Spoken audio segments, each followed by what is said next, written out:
Fuck my beat at.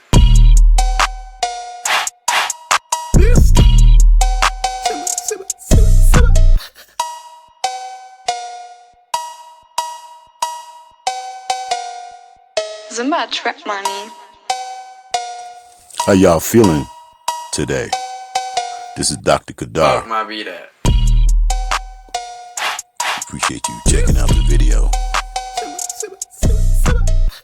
We're going to get into theology. Fuck my beat at. I've had people question me,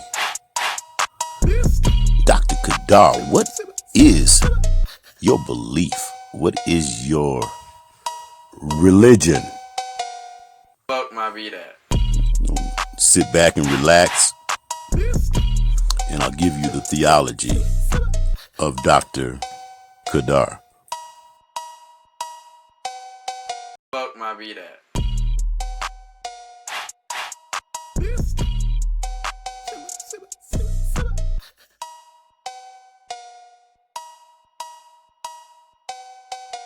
Fuck my beat at. What you have here is your Black Madonna and your Christ figure. If you notice the Christ figure, there are two objects underneath each of his arms. And these are My beat at. objects that we're going to explain. So, kick back and just enjoy the ride. Zumba trap money.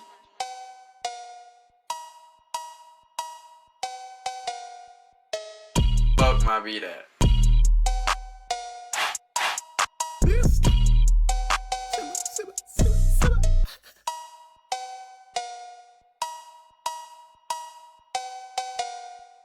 Zumba trap money.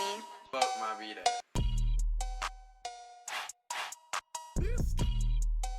Here we have Mayan heads. So obviously there are cone-shaped, elongated heads. They are said to be purposely done intentionally. They use boards and wrappings to bind, and they start this at a young age. These are people that are of esteem and prestigious status in Mayan culture. And they cone-shape their heads like this to present themselves as a hierarchy in their society. The Mayan civilization, it dominates Central America for nearly 2,000 years, so maybe even longer. By the 9th century, this highly sophisticated, highly rich culture vanished. And the cone head type of appearance is quite obvious in their culture. Another Mayan piece, cone-shaped head, elongated. This was quite common. A lot of artifacts and pieces of terracotta definitely displaying the cone-shaped head. Inscription in the sarcophagus of ruler King Pakal tells of a journey through the Milky Way. It says they get their knowledge from the beings in the sky. The Mayan astrological science is impeccable. It's quite extraordinary. They go back 26,000 years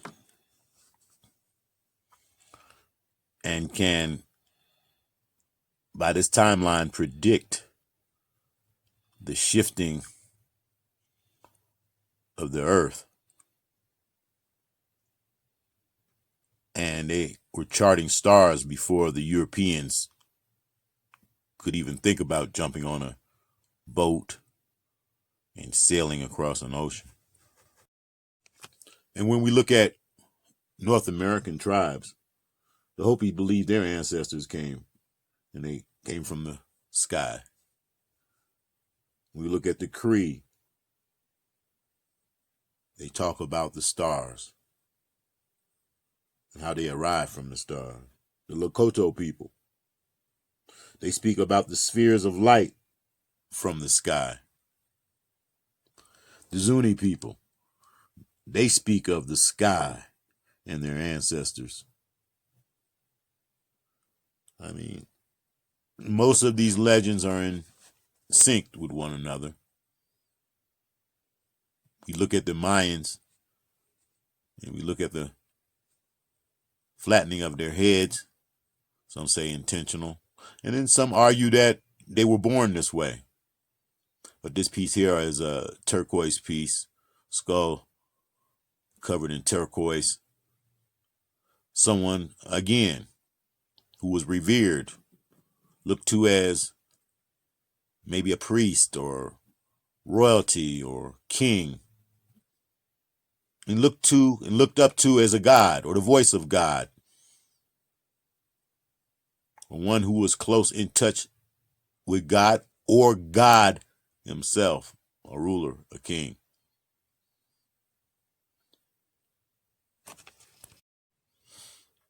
Lewis and Clark traveled North America, and a lot of tribes they encountered had, I guess, what they call flatheads.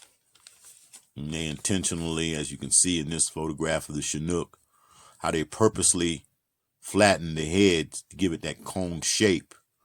And you would do this to the infants, at infancy, and I guess they would let pressure off as they grew. Now I'm showing you all different regions of the world that practice this cone shape fashion type head. This child here is from Kenya, I believe. And you can quite obviously see that she, has her head in this elongated fashion. Now, I'm showing you different regions because it's quite interesting that these different cultures practice the same custom, and yet this is done to people of high status. This is a lady in the Congo. She's having her head fashioned in this cone shape fashion. And she's having it braided, of course. And again, she's someone of prestige. And they do this quite commonly around the world, especially before the 19th century. So when we look at this, and it was practiced in the later 20th century as well, but as we look at this, and we see that it's a broad span from North America, Central America, South America, in the continent of Africa, this custom of prestige of having this cone-shaped head. Now, this is a woman holding a child, the Vanuatu. These are the people of the Toman Islands. And they practiced it as well up until the late 20th century. And this is, we're talking thousands and thousands of miles apart. These cultures practice this elongated head fashion. This is Akhenaten, and you can see he too has an elongated head. And some would argue again, was he born like this? Is this a birth deficiency? Or did he purposely have this done? These are his daughters. And you see this quite commonly amongst the family line, as you see here, his two daughters with the elongated head. I guess you say, well, Dr. Qedar, where are you going with all of this? Are you trying to tell us that these are gods? People with the elongated heads? Are they gods? You may ask me. Yes, They are gods. And I'm God too. So this picture right here, this statue, picture of this statue of, again, Akhenaten's relative. It's in good condition, well preserved. Doesn't seem like it was doctored. It looked like it's in its original opaque form. It's I like this piece because it holds its character. It doesn't, like I said, it's not been doctored or looked to be different. Well, Dr. Qedar, do you worship these cone-shaped head people? No, I don't worship them. Like I said, they did this for a reason. And I know the question is still lurking in your mind. How did all of these different cultures practice the same thing, using it for the same social status? I mean, was it like maybe they traveled and, this one went here, this one went there, and it became a fashion statement? These are just hypothetical answers I'm putting out there. Maybe it was something that was brought to them from, some of these cultures suggest, from the sky. What you're looking at right now are the Paracas skulls. They found over 300 of them. These skulls were found in Peru. And they're quite fascinating because these particular skulls, they know most definitely through observation and study and research that these people were born with their heads like this. They weren't purposely done with boards, neither were they bound with sackcloth or what have you. They were born like this. 300 of them. They date these heads 3,000 years ago. The cranial volume of the skulls was up to 25% larger and 60% heavier than conventional human skulls, meaning that they could not have been intentionally deformed. No binding, no wood. They were born like this. They also contain only one parietal plate rather than two, as you notice and you see the skulls. And the fact that the skull's features are not the result of intentional deformity definitely means that they were born this way. They took some of the samples to geneticists, and they didn't tell them where they found these samples or what have you, or what they were. They just wanted some samples to be researched by the geneticists.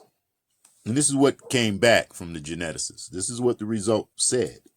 It had an mtDNA, mitochondrial DNA, with mutations unknown in any human, primate, or animal known so far. But a few fragments I was able to sequence from this sample indicates that if these mutations will hold, we are dealing with a new human-like creature very distant from Homo sapiens or Neanderthal. Geneticists are scratching their heads. This implication is huge. It's a quote of geneticists. I'm not sure that this fits in to the evolutionary tree. These individuals of 3,000 years ago could not have interbred with humans. They have a whole different biological makeup genetically. So we're talking of another humanoid that doesn't fit any pattern with animals or other humans.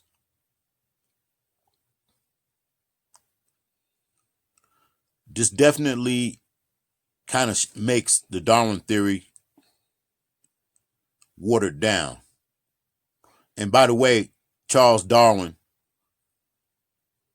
was more or less trying to fit the white European narrative to fit his evolutionary story. He definitely saw Negroids as on the lower part of his evolutionary totem pole and whites on the top, the Caucasoids.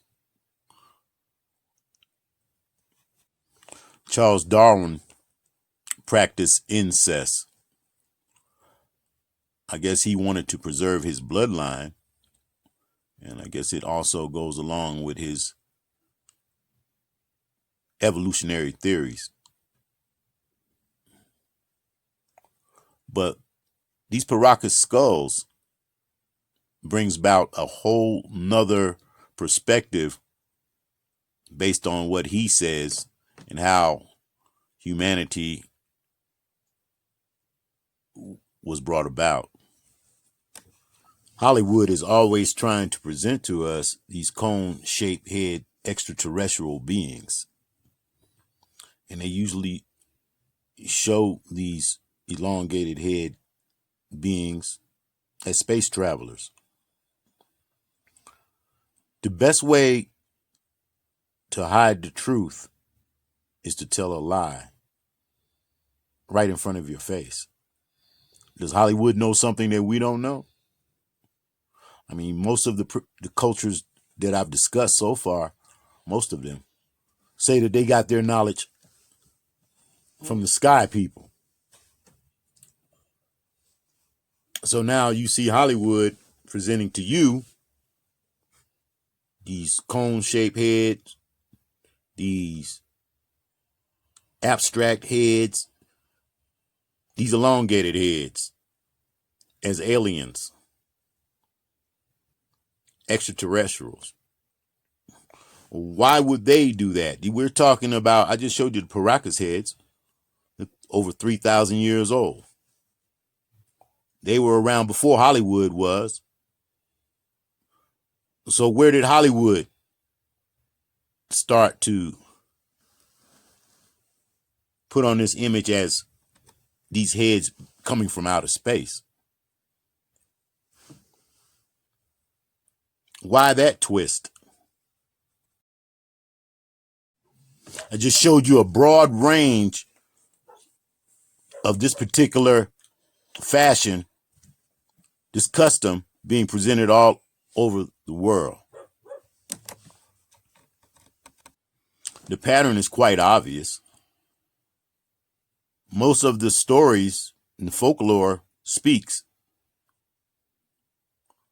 of these particular cultures getting their knowledge from the sky people. So I guess you're saying now, Dr. Qedar, do you believe that these sky people came down, these extraterrestrial beings came down and taught humanity all these different science, all of these different astronomical maps? How did these so-called primitive cultures have the know-how to build the structures that you see them build? Where did they get this from? This knowledge, this wisdom? Right now, what you see here is the Nazca lines in the highlands of Peru. Stretches for over 50 miles. It looks like a runway. Some archaeologists would like to argue that it is a runway. From an aerial view, this would be a perfect map or a perfect sighting for a flying vehicle to land, because of the elevation and the way it's laid out. Possibly an airfield. Possibly an airfield. Well, are we putting some things together? I just showed you the Paracas skulls. And I show you the Nazca lines in the highlands of Peru. Not too far apart. So now what we have here is the astronaut. It's dubbed the astronaut. This is a NASCAR artwork, and it was discovered in 1960 by Manor Reich.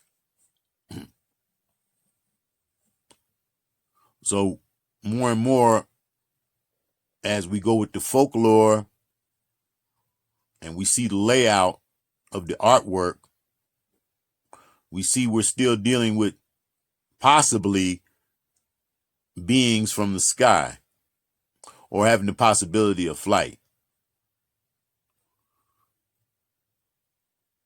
More and more we see that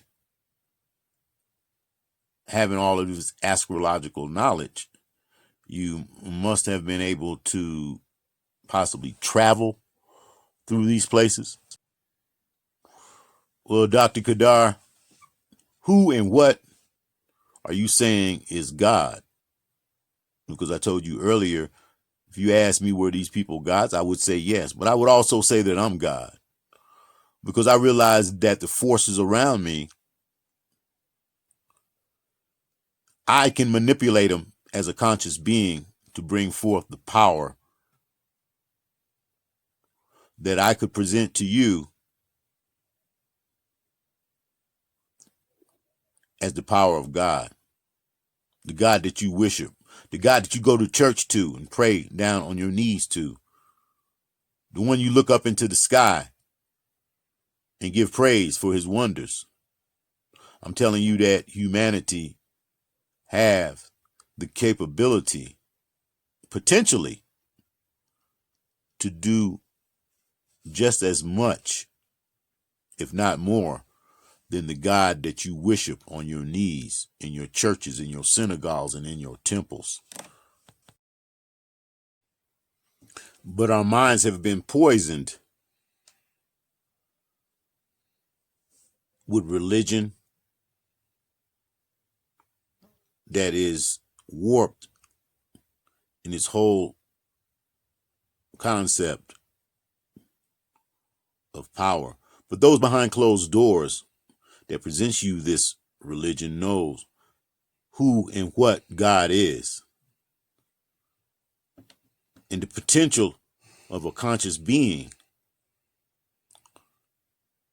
to be able to manipulate the sources of energy around its presence, to bring about a change, to bring about development, to create, to destroy. There is no beginning, and there is no end to the totality of creation. It was no magic wand, wave, abracadabra, bang, boom. Everything came from this Big Bang theory. That's definitely what that is. What you see as creation has always existed in its totality. Where do humans come from? Humanoids, conscious beings, have always been. We don't have a birth record. We don't have a date, a set date to when conscious beings first began. With that said, neither shall we have an end. It is an endless cycle.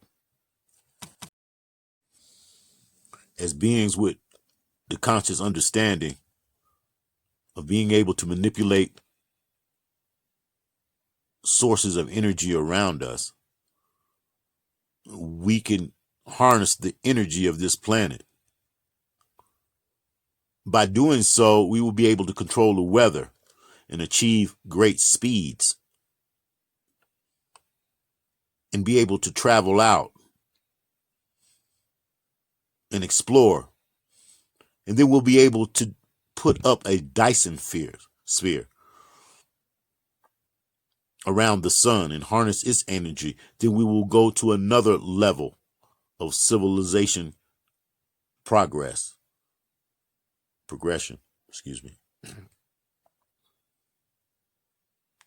And as we climb up this ladder of harnessing energy, being able to go forward, we'll be able to harness the energy of our galaxy. As we harness the energy of our galaxy, then we'll be able to go to the next step. Harnessing the galaxy energy will give us the capability of creating suns, creating stars. Those things that you say your God created. The one, you get down on your knees and you pray to when you go to your church. Or you look up in the sky and pray to. That sun. We can create a sun once we start harnessing the energy of a galaxy. You see, what I'm showing you is that we have the potential to take this leap. But if we still have this mindset that, we're nothing, we're just specks throughout the vastness of space. But that conscious power that we have to be able to manipulate the energy around us makes us special. It makes us have the capabilities to do all of what you say your God that you worship. All the powers that he has, we have it in our conscious beings. It's all inside of us. Being able to use math and science to bring about a change in our environment. But you see, what has happened now is that humanity has been poisoned, and they use their math and their science to throw atoms at one another, to crush atoms, create energy that will destroy them, destroy their enemy and themselves in the long run. See, we haven't even went past level 1 civilization. We haven't even gotten past point 2. You get a few firecrackers, you learn how to do a few things, and you play around with energy and you throw it at each other, and you're going to kill us all with nuclear weapons. We have the power to create life. When you get to the level 2 civilization, level 3, being able to harness the energy of a whole entire galaxy. And then you start harnessing the energy of a whole universe. And then once you start harnessing the energy of a whole universe, you start dealing with multi-universes. Then you can become any type of form that you want to become at that point. You talk about how the birds got here. Well, I just gave you some math. Because using the odds that there has been life, and life I mean by conscious beings able to manipulate energy, as I'm speaking right now, the subject I'm speaking about right now, they have been here. They have always existed based on the mathematical formula that we're talking endless space, endless life forms, conscious beings able to manipulate the energy around them, dark matter. Religious texts teach us that God is unseen and something that you can't see. Well, there's energy around us that we have no comprehension that is even there. Once we start tapping into these different energy sources, we'll start to find out how powerful we really are.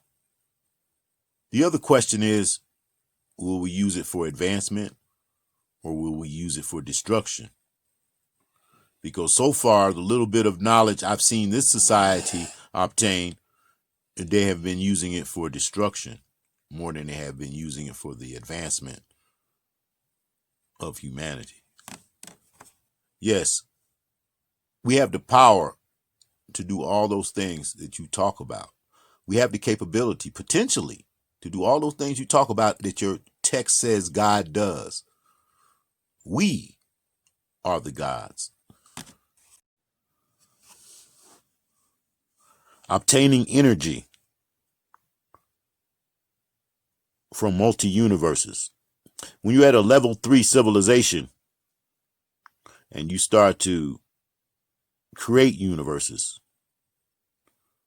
bringing into existence more universes. You see, this has been happening all the time. Because you better believe that there are beings that have this capability. And we do too. It's just that it's been dormant for quite some time. Our ancestors were a lot more technologically advanced than we give them credit. They give us hints in a lot of their artifacts, a lot of their so-called folklore. We definitely must look and understand that they had some type of respect for the world around them. And they were very careful in how they treated the environment around them. And they realized the power and the potential to use the energy around them very carefully. This is the power of a God having responsibility to create, to destroy, to be one with the universe, understanding it on a whole different cosmic level. Don't get stuck in time, because time is where you're standing at. That's what time is. It's your movement. It's your being. I'm going to go ahead and talk about the crucifixion piece that I presented in the beginning of the video. And underneath the arms of the Christ figure, you see two flying objects on each side. It seems to be a man pointing up either at the Christ figure or he is pointing at one of the objects. Some want to say that those objects are angels, guardian angels, but you can clearly see that they are some type of flying devices in this saucer shape. And there, as again, we're seeing in folklore and in different cultures that there's always something dealing with the sky having some type of influence on the beings below. And his Christ figure surely portrays that. And these objects appearing during the crucifixion is significant to the power, other powers that influence events. And we see this in the same illustration, pretty much, showing flying devices around the crucifixion event. And I'm not going to go into, right now what my interpretation of Jesus is. I pretty much showed, some people would say that Jesus does not exist. But I brought about these illustrations of the crucifixion to show that the cultural barrier lines as far as objects in the sky, or as I spoke before, the Mayans and Hopi, how they said their ancestors pretty much got their knowledge from the sky. It came from the sky. They spoke of sky beings. So by me illustrating this and showing this, these flying objects around the crucifixion in the Christian religion, it pretty much says that there's no barrier lines with the same type of folklore.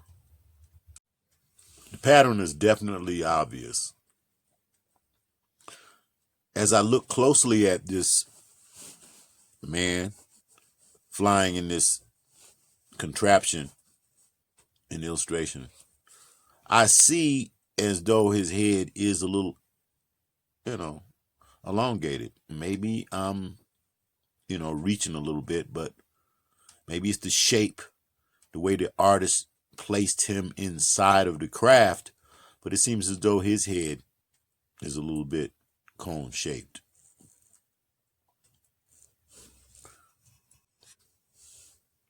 This is the monastery Visoki Dekan in Dekan, Kosovo, and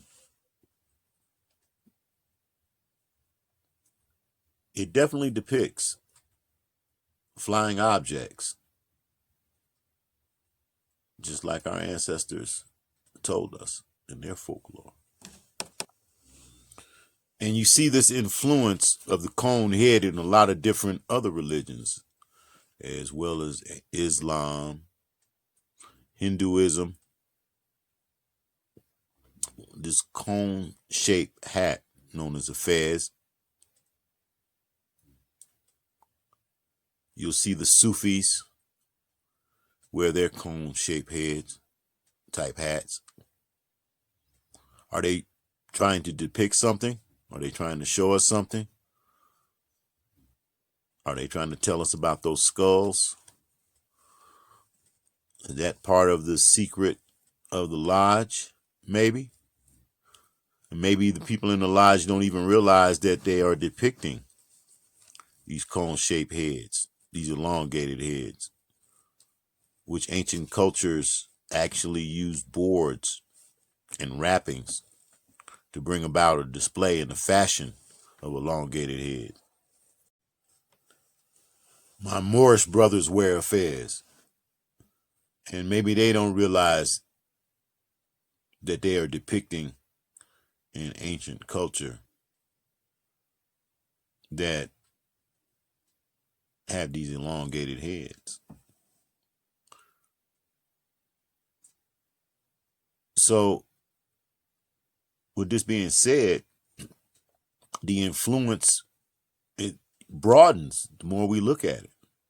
This same fashion, this same style, this same influence is constantly being perpetrated in different forms. And with our ancestors telling us where they got their knowledge, and their knowledge being highly advanced, telling us what was going to happen 26,000 years ago, telling us what has happened 26,000 years ago, telling us what is going to happen 26,000 years in the future, that says a lot. Their cosmology was highly advanced. And notice that in most Western culture, and even in most Eastern culture, this long, elongated head is being worn by people of high status in all these different cultures. Akhenaten, your Masons, your Shriners, people of importance, people of noble status. So it's the same pattern from culture to culture to culture that people of high status are displaying the elongated head appearance.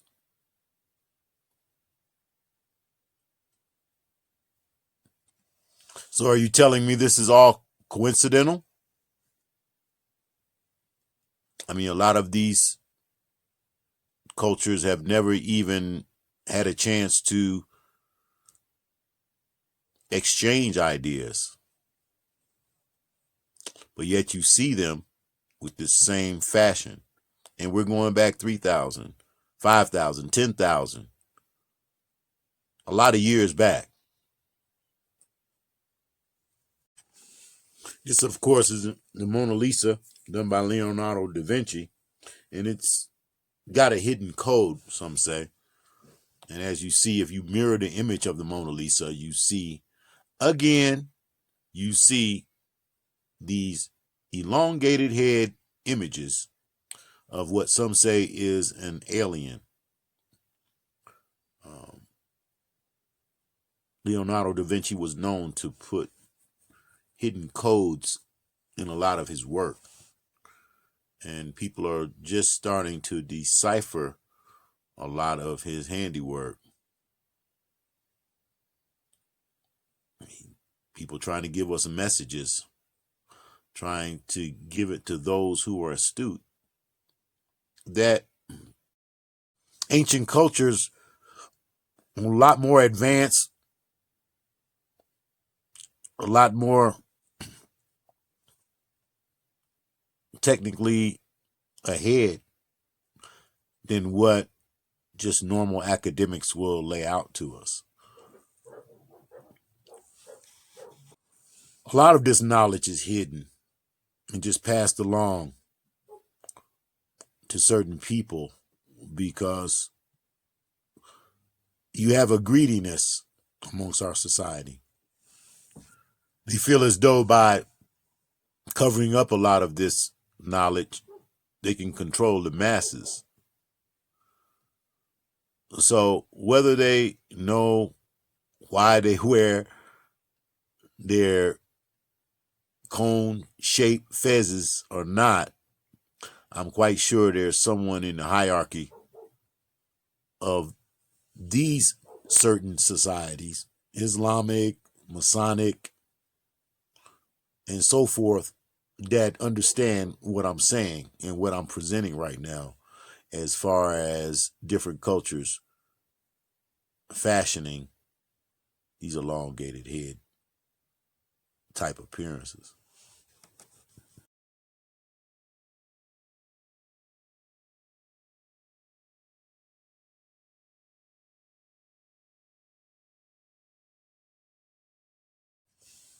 Some Sufis with their cone-shaped fezzes, you see they're very profound. They're dancing and they're swirling around, and they are definitely portraying these cone-shaped head fashions. Quite profound. Now, this is a woman, she looks to be pregnant. This is Lee Laverie des Bonnes, Moers, the Book of Good Manners, written in 1338. And you see that she is standing under a globe or some type of object that's floating in the sky. This is done in 1338. And of course, you see her wearing the cone shape type fez fashion. And I don't know, elongated head being presented in a different form, another form, again, with a UFO above in a 1338 painting. Here we have a UFO hovering over a building. This is a 14th century church. Apparently this church is in the same city where Vlad the Impaler was born. Dracula. And of course, there might be some type of connection with this spacecraft hovering over this building.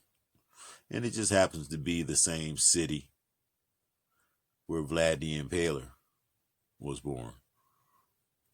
I don't know if there's any connection to that. It's just a coincidence.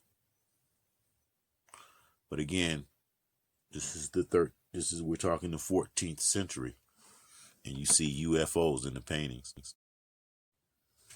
So this goes to prove that saucers in the sky is nothing new. It's constantly being painted, being shown, displayed in art form, and in legend. Because you know the Bible and Ezekiel talking about the chariot in the sky. It's the same story. Constantly being repeated over and over and over again from different cultures. Here you have a picture, petroglyph, from a site in Wyoming, Legend Rock. And you see I guess that is a penis, and I don't know if that's wings, in the middle of the picture. And again, you see a subject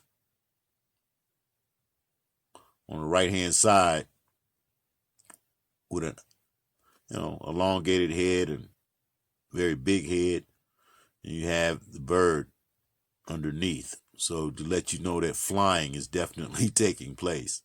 And that guy with the penis, the caricature with the penis, well, really don't know what it's trying to depict.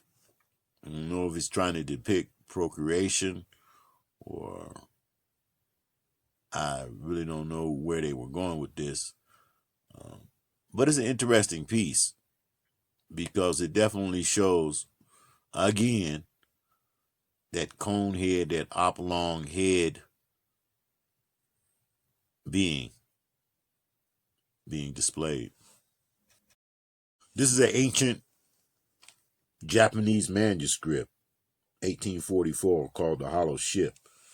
It's a story tells of a fisherman in 1803 discovering a strange shaped boat floating in the ocean, floating in the sea. Inside the boat, there was a young woman, 18 to 20 years old, and they took her to the village, but the woman spoke a strange dialect, and she held on to a box that she wouldn't let anyone touch. So they returned her back to the sea, and she got in her device and went on. So again, we see an unexplained object, this time not coming from the sky, but coming apparently from the sea.